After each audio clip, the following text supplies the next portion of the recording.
están ustedes? Hoy quiero traer a su casa a una entrevista a fondo a un ex constituyente. Pero él es no solo ex constituyente, es ex senador, ex comandante en jefe de Armada. Es marino porque no deja de serlo. Para mí es un gusto tener en su casa y llevar una entrevista a Jorge Arancibia Reyes. ¿Cómo está? No sé cómo decirle. ¿Cómo está ex? Ahora soy ex y mi señora no me acepta que sea otra cosa. Más que ex. Así que, no, ya, oye, nosotros la confianza que yo te voy a decir, Rodrigo, estoy a tus órdenes, mi nombre es Jorge. Para mí siempre ha sido un gusto conversar con usted, porque yo no soy fácil para conversar, yo siempre voy al hueso y usted, como buen boxeador de chiquitito, acepta los golpes y lo responde y es transparente y claro. Quiero partir por lo simple nomás. Un hombre, usted y Agustín Esquella eran los únicos jubilados de la convención. Era, a ver, sí, yo te diría que sí, éramos los más viejos de la convención. Yo era el más viejo. Yo soy más viejo que Agustín. Y nos pasó una cosa bien rara. Nos enfrentamos, yo me enfrenté a una muralla, y eso es de público conocimiento. Cuando llegué a ocupar mi asiento, digamos, tuve una agresión por parte de la Machi Linconao, que me planteó que yo no podía estar ahí, digamos, y que no me correspondía, etcétera, fuera. Después entendió que yo era representante de un grupo de personas, digamos, que en lo personal yo eran 25.000 y tantas personas que habían atrás, y eso se superó un poco, pero yo conviví muy bien con mi grupo, 37, muy bien, y particularmente con los 21, que eran un subgrupo dentro de los 27. Fue muy grato, fue un grupo realmente muy interesante, joven, con gente joven, con mujeres de un valor y de una fuerza brutal. Ahora lo que yo vi de Agustín, que es otro caso distinto, lo vi bastante solo. Agustín tuvo intervenciones todas muy inteligentes, brillantes, es un hombre notable, de una lógica incuestionable, pero después cuando terminaba su intervención como que no impactaba en el sector al cual él pertenecía o con el cual formaba parte. Y peor que eso, digamos, yo cuando terminaba las sesiones, cada 2 horas para tomar aire por el tema del COVID, yo lo veía que se iba a los jardines y se sentaba solo. Lo vi a un hombre solo, a él lo vi solo, con un gran mensaje, con un tremendo valor de su aporte, pero al igual que yo, con un resultado insignificante. Ahora, estamos por la entrevista que se va a dar en la semana, el último fin de semana previo a la elección y en la última semana de la elección, porque estas entrevistas se repiten. Y creo de que hablar o de la opción apruebo o de la opción rechazo es más complejo aún. Yo quisiera hablar de lo personal, del ambiente personal, de aquello que la gente no conoce, digamos, y que en el fondo a lo mejor sirve a lo mejor para validar lo que más quiere decirse y aprobar o rechazar. El clima, el respeto por las ideas, la construcción de la casa de todo. Es público y notorio cuando hay gente que está por el apruebo con reforma, que este texto no es la casa de todo, entre comillas, para una mayoría muy grande desde el apruebo del rechazo. ¿Por qué se llegó a esto? ¿Cómo era el nivel de beligerancia que hubo y cómo era el respeto a las ideas de los otros? Mira, es que fue muy raro. Mi experiencia anterior era haber sido senador de la República, ¿no es cierto? Y fui 8 años, 4 de ellos con senadores institucionales y 4 sin ellos, cuando existía el binominal, es decir, un tema que nos conducía, nos llevaba al diálogo, al compartir, al discutir, al acordar. Esa era mi experiencia política, y yo cuando me he visto con la tenía constituyente, yo voy con ese plan. Es más, yo te quiero, si vamos, voy a ser muy súper franco contigo, y lo he dicho 1000 veces, yo voté rechazo a la idea de esta propuesta constitucional. ¿Y por qué voté rechazo? Porque teníamos en ese momento un problema de COVID, el problema de la bacteria esta, que nos estaba golpeando muy fuerte. De partida me tocó hacer campaña en unas condiciones increíbles, pero el COVID era uno, y el otro era esta agitación social, esta violencia social, que nos tenía muy contra las cuerdas y que quemaba, rompía, incendiaba.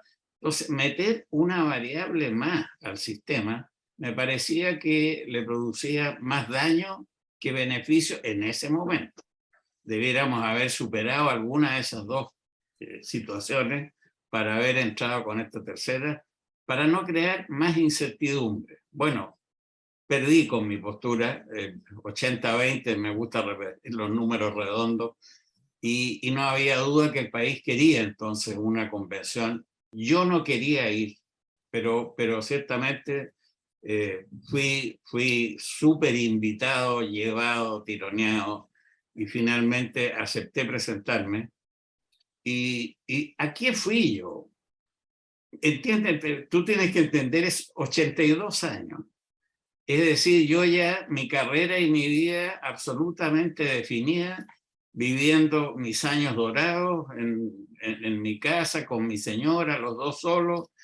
Lo pregunto yo mismo, se lo pregunto a Carlos, a los 82 años, habiendo votado que no, ¿usted qué fue? ¿A defender a los jubilados?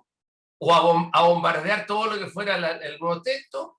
¿O, ¿Cuál era su ánimo, su ánimo interno, su afecto societático, como dirían los abogados, digamos? Era uno y muy simple, era participar en un hecho que yo consideraba notable, trascendente, en el cual yo pudiera hacer ese aporte de los 82 años acumulados, que es conocimiento, que es formación, etc. ¿Para qué? ¿Para qué, Rodrigo? Para que ese aporte mío sirviera de alguna manera a generar un documento, una constitución que realmente nos representara y que fuera positiva para el país, hacer el mejor aporte. O sea, te respondo en esos términos. ¿Por qué? Porque me preocupaba el futuro ya no mío, el de mis hijos, el de mis nietos, el de mi país, el de Chile. Yo quise hacer mi mejor aporte, y ese mejor aporte no se me permitió. Te lo puedo explicar, digamos, en el ambiente, cómo se vivía dentro. ¿Y usted no podía hablar? ¿No le permitían hablar? No era de beligerancia, era de una dinámica de acción en la cual yo me metí después de la primera comisión, que fue transitoria, Derechos Humanos. Yo ingresé a la otra que me interesaba, que era la regional, la regionalización, la forma de Estado. Esa me preocupaba particularmente por razones obvias. Bueno, en esa comisión y en todas las comisiones, se acordaba, por ejemplo, en la próxima sesión tocar un tema determinado, y nosotros hacíamos aportes del articulado que correspondería a ese tema. Ese aporte que hacíamos tenía que tener un número de firmas para que no fuera una sola persona el que llevara, si no habría sido el loco. Pero bueno, llegábamos entonces a la comisión, que estaba presidida por una pareja, un hombre y una mujer, y se decía ahí, bueno, el señor Arancibia, que es el que encabezaba la lista de las firmas que avalaban el artículo que se presentaba, el señor Arancibia tiene 3 minutos para exponer su posición. Y el señor Arancibia exponía en 3 minutos lo que había preparado, junto con otro, lo que había preparado. A los 3 minutos se cortaba el tema y le tocaba al señor Pérez hablar y presentar su proyecto, y a la Juanita y al a cada uno de los 25 miembros o de los que habíamos presentado algún artículo, se nos daba 3 minutos. Y a continuación de eso se votaba. Y éramos, de los 25, éramos 25. ¿Ah? 5 del sector al cual yo representaba y 20 del otro. Y entonces esos artículos que nosotros habíamos presentado se caían y era aprobado un artículo concordado por este grupo de los 20 que teníamos al frente. Eso, una vez que completábamos el trabajo de la comisión de regionalización, eso iba al plenario. Y en el plenario tú tenías nuevamente, cuando se presentaban los artículos que presentaba la comisión, ahí se hablaba, y los que defendían los artículos lo hacían. Pero existía la posibilidad de meterle indicaciones para poder modificar lo que se había aprobado en la comisión. Las indicaciones te daban nuevamente 3 minutos para plantearlas. Y a continuación de eso se votaba. Y nosotros éramos 37, en el mejor de los casos. ¿Ah? Y para aprobar una moción o una indicación se requerían 103 votos. Es decir, la estructura del sistema, la estructura con la que llegamos, y esta agrupación que se armó y que fue muy sólida y muy convergente, les generaba los 103 votos, los 110 votos. Tenían que tener más de 103 votos para rechazarte, Pero para no aprobarte. el problema es que yo la democracia es así, o sea, y las reglas son así, las reglas de hecho eran 2/3 para aprobar. 2/3 para aprobar. Uno se pregunta, 2/3 para aprobar, ¿cómo no, en algunas cosas que son, no sé, digamos que a mí no me quedan muy claras, yo no estuve allí, pero hay cuestiones que uno dice, ¿hubo 2/3 para aprobar el aborto? ¿Hubo 2/3 para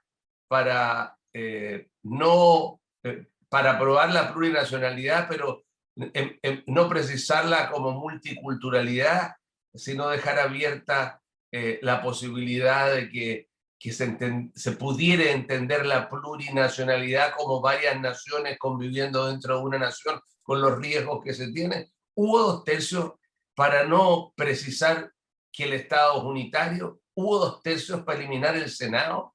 ¿Hubo 2/3 pensando desde su postura, de la postura del rechazo? ¿Hubo 2/3 para crear una Cámara de las Regiones en el plazo del Senado y no crear una Cámara de las Regiones que fuera una gran estructura de los cores y fomentar los cores y seguir manteniendo los otros poderes? ¿Hubo 2/3 para todo eso? Hubo 2/3. El escrito, acuérdate que fueron inicialmente 499 artículos que conformaban el documento que salió de la convención y que fue a armonización, donde se logró, digamos, en una forma realmente impresionante, una reducción a 388 artículos. ¿Ah? Esto fue, hubo 2/3 para eso. Ahora, tú mencionaste distintos temas. Para la plurinacionalidad, ciertamente que hubo 2/3, y ahí hubo un movimiento muy indigenista. ¿Por qué no se habló de pluriculturalidad en vez de plurinacionalidad, con el riesgo que eso significa, inclusive para los propios candidatos del apruebo, que sea una de las piedras en el zapato que haga que salga el rechazo? Porque esta fue una constitución, la gente que llegó ahí quiso cambiar este país, o sea, los 155 que después que se fue Rojas Báez, nos reducimos en uno, 254. Llegó con un espíritu refundacional. Eso tienes que entenderlo, refundacional, o sea, había que cambiarlo todo. Claro, señor Arancilla, bueno, cuando uno piensa que hay que cambiar todo, cuando uno se cree el arquitecto siente o es capaz, porque lo nombran el arquitecto del nuevo universo, ya el que puede diseñar. Bueno, en conjunto se puede diseñar una cosa que sirva para la que toda la gente quiere, pero el problema es el grado de imperfección en aquello, si refundar primera pregunta dice, ¿por qué no se tomaron las cosas buenas de la Constitución actual? Como por ejemplo, ¿cómo se elimina el recurso de protección y se cambia por la tutela? ¿Eso es un invento de quién? ¿De Baza, de Atria? ¿Quién es el que hace aquello, señora Arancibia? Mira, había personajes, tú mencionaste a dos, que ciertamente son de la primera línea de la ideología que estaba detrás de este proyecto constitucional. Yo agregaría a Barraza, al convencional del Partido Comunista, que era un gran arquitecto que operaba detrás de esto, de esta famosa cocina.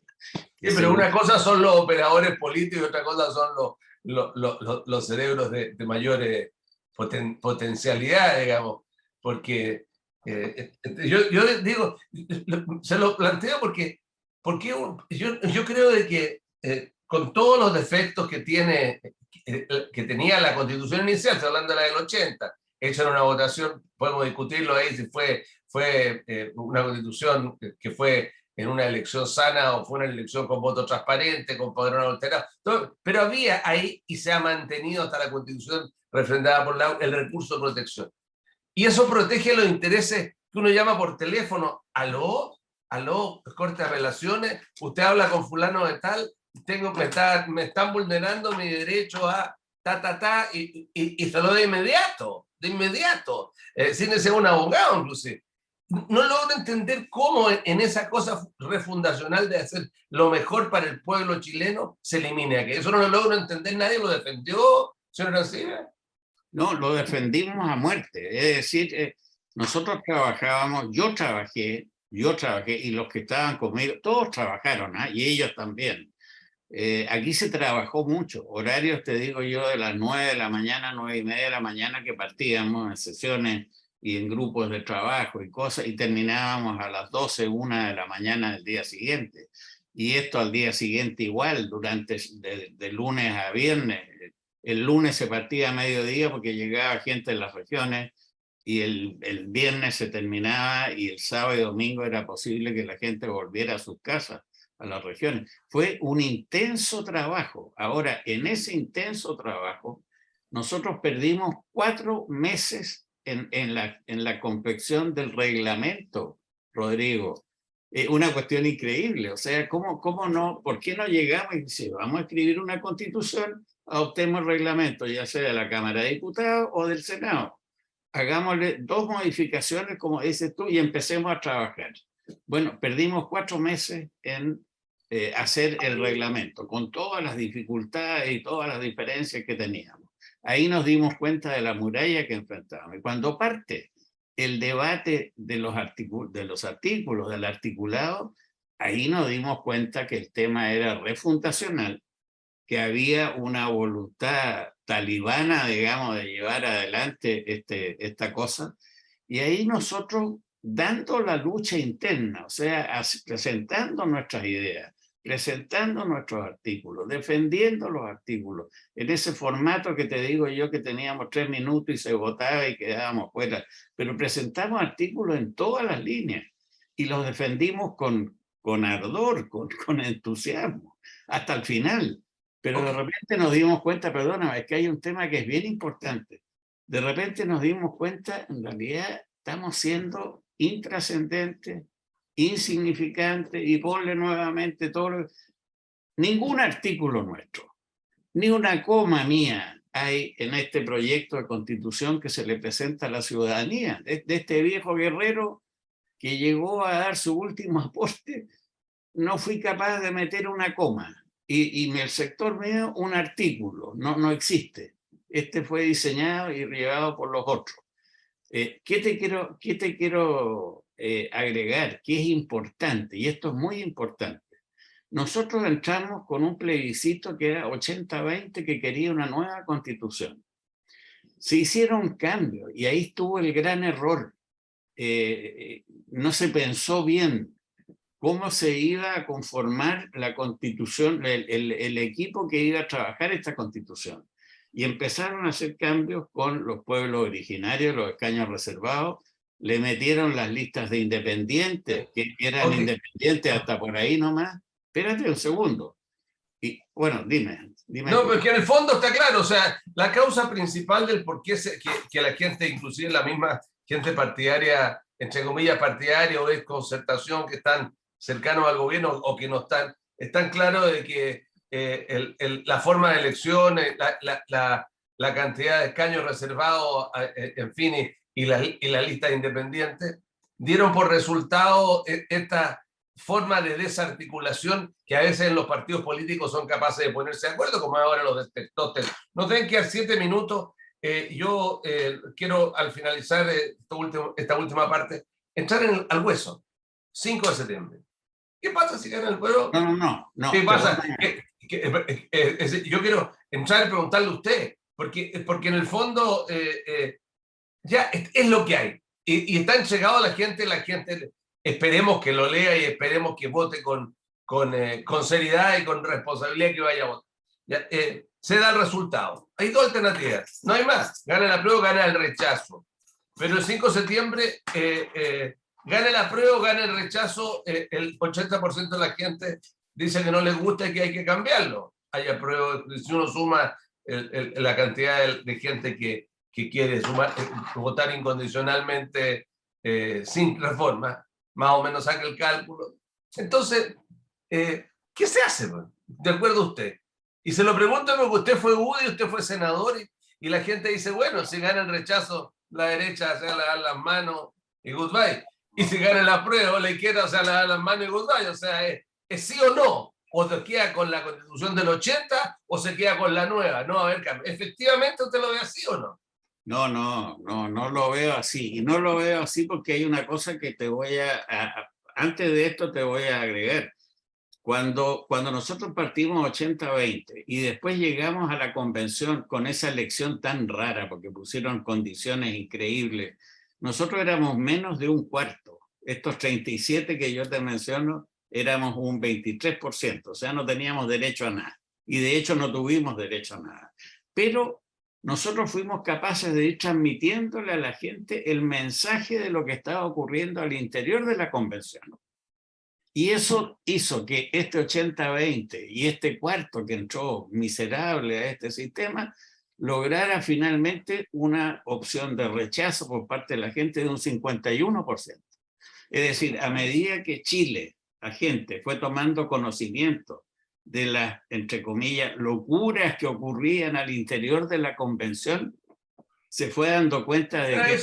Eso es lo que usted cree, no lo sabemos. Cualquiera puede sacar el 51%. Cualquiera puede sacar el 51%. No, estoy hablando, el 51% fue medido al término del proceso constituyente. Es decir, ese es un tema de respuesta ciudadana al bodrio, al documento este que se... Pero eso se ve en la votación.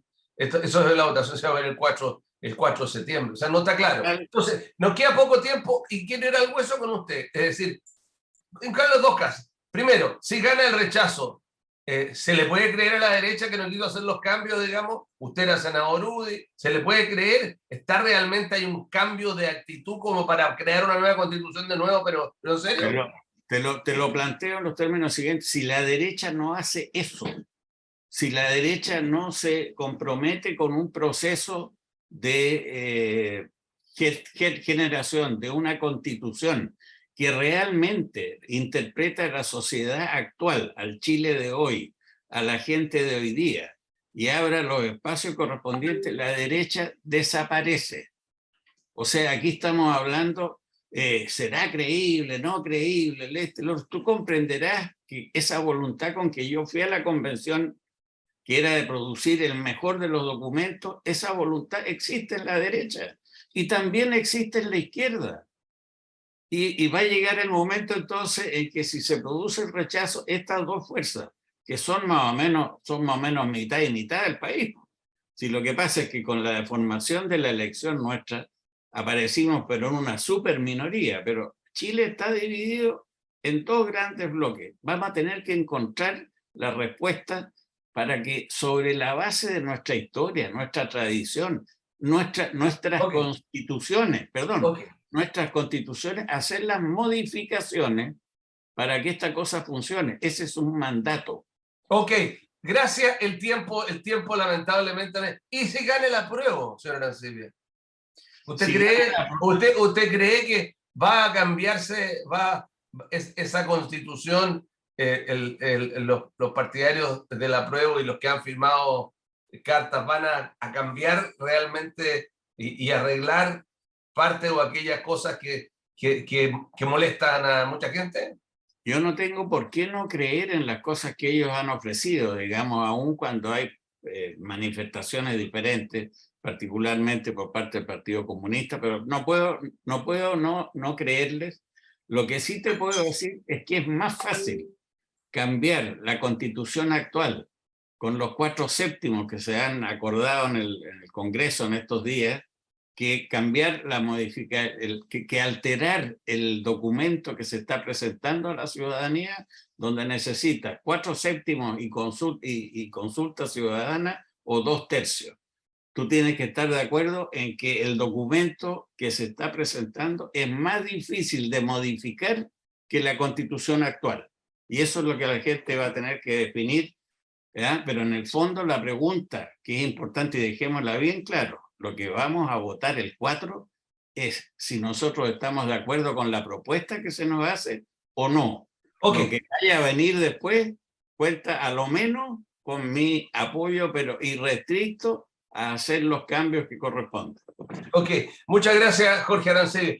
Me llama la atención usted en un año de una u otra manera, no le refaló la convención, porque usted está absolutamente flexible en una derecha que antes no era tan flexible y da por lo menos una, mirándolo la gente tiene la sensación de que, como usted dice, es posible encontrar puntos de encuentro en ambos lados. Muchas gracias por esta conversación. Perdón, Rodrigo, dame 30 segundos. Esa derecha inflexible permitió durante los 30 años que llevamos de este proceso 257 modificaciones a la Constitución de los 4 generales. 257, con la inflexibilidad de la derecha. Ok.